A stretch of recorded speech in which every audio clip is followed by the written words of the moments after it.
Welcome to Post Game on the Pitch. We are back. We, as in Mas Vida Mara area, to my left, John Marshall of Radio Cascadia. To my right, my man, Stephen Hagan.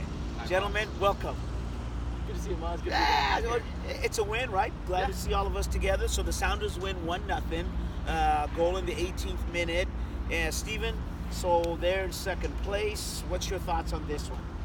Great start for the Sounders, clearly. Start of April here, and they already have 13 points. They're 5 matches into the season and still unbeaten.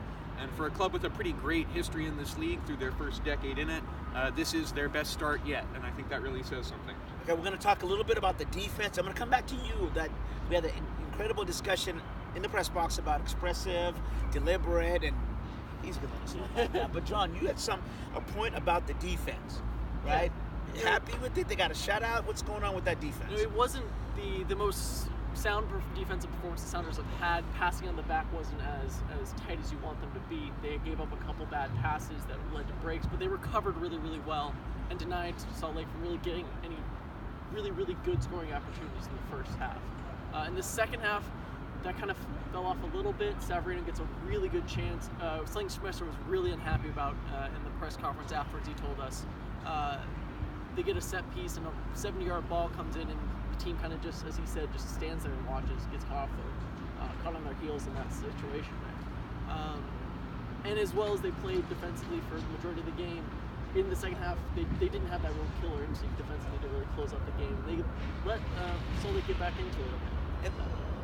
Part of that too is Salt Lake played really well and they came out in the second half. They never quit and they came out hard. But defensively, I think Schmetzer's content with the win, content with another clean sheet. But it's the little tiny plays that could have led to a goal that could have made this a 1-0 or 1-1 game instead of 1-0. And that goes to your point about at certain times in the game they were deliberate and then they were expressive.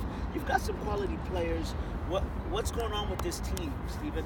To be honest, 3 or 4 different times we've seen this now. You can point to the Colorado match, the Chicago match, potentially Vancouver, and certainly here against Salt Lake, where Sounders, after a good spell, after a good portion of the match, seem to go from being goal-focused, goal-dangerous, to being focused on control and on controlling the tempo and flow of the match. And I think that this is a great style for Seattle, particularly on the road, as they're going to win most of their games. They don't give up very many chances. You sort of feel like the worst thing that can happen to them is a 0-0 out of those situations, right? But I think that you can say tonight, Salt Lake managed to stretch them more than anybody else has when they play that style. And to be honest, I kind of want to see Seattle's attackers, these great, expensive, high-quality, high-chemistry attacking players, express themselves a bit. I want them to go by instinct. I want them to go by goal-dangerous feel and to try and go for the sharpest, most direct route that they can to goal. You don't stop and watch what's happening. You don't stop to set up your triangles. It's, look, there's the opportunity. This ball's a 1 in 20 chance of scoring a goal. But if he gets it to his feet, he's going to do it. Right? And I want to see them do that more often. Are they thinking too hard? It's Man City syndrome, right? Yeah. Score the goal, not a goal. And I do think they have some of that. But Man City's way ahead in English Premier League, which Sure. I'm a Man U fan, so don't bring that in. But John, what were you going to say in terms of, are they thinking too hard? Or are they not hustling? Well, no, I think Steven's dead on there. I think we saw sparks of it tonight where those passes did come off. A ship little heel flick off the side, sends roll down to the sideline, and he, I think, gets to that ball. That's the play where he beats the defender to the goal line and puts the ball back in the box for Jordan Morris, and Morris just misses the shot. We saw a little bit of those passes and play situations where Morris runs into the defender, leaves the ball off, and gets the back pass to him, and it just seems so smooth, so fluid, and they look so dangerous and goal dangerous with those chances. And it seemed like tonight that final pass was just a little bit off. That one perfect touch just wasn't there tonight. That's the problem. That's my concern, y'all, because I think with the team, with the goals they sat out in terms of trying to be, win the Supporters' Shield, at least be in contention, which they are. As you said, 5 wins, you know what I'm saying? They're undefeated. We got that, and they're in second place. We'll just have to wait and see if this is it's a one and done in terms of their inability for that to finish, right? Or is it something that's going to come up? So anything else in terms of their attack? They got to be direct. But you didn't have Rui Diaz today. Was that a difference? You know, I think Bruin plays pretty similarly to Rui Diaz. Different style, but similar function at the end of the day. Bruin touched the ball 24 times. Right. That's pretty comparable to the number of times Rui Diaz would have touched it.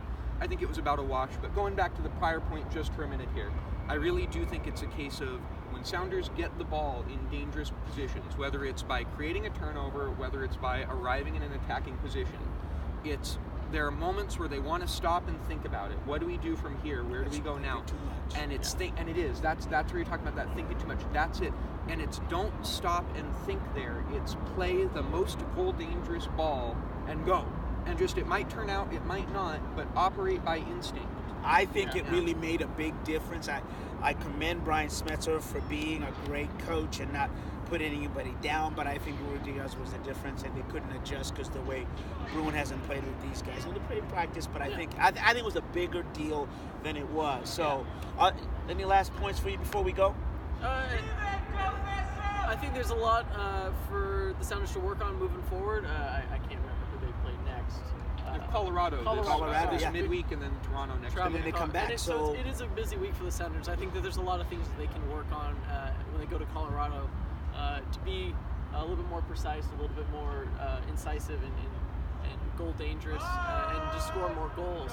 But I think it's going to be a tough week for them with this midweek game and the travel this Wednesday. Be direct, be self-expressed, play good defense, and get the ball forward, gentlemen. He is Stephen Egan of Radio Cascadia. He's John Marshall of Radio Cascadia. I'm Oz Mario of CascadiaSports.net. Post-game on the pitch. You guys are fantastic. We'll be back in Toronto against Seattle, correct? That's right. We'll talk to you then.